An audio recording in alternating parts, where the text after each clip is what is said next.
মাইলফলক ছোঁয়ার ম্যাচে দলকে জেতালেন রোনালদো। ক্লাব ক্যারিয়ারের 1000তম ম্যাচটা দারুণভাবে রাঙালেন ক্রিস্টিয়ানো রোনালদো।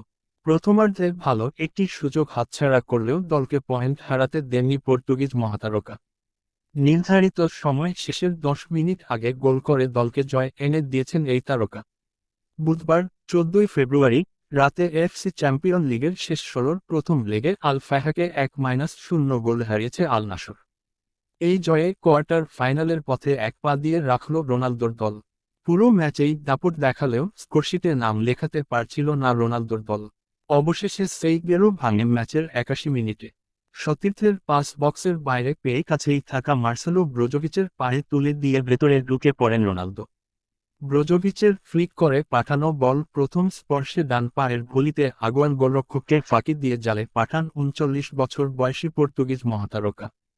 2024 সালে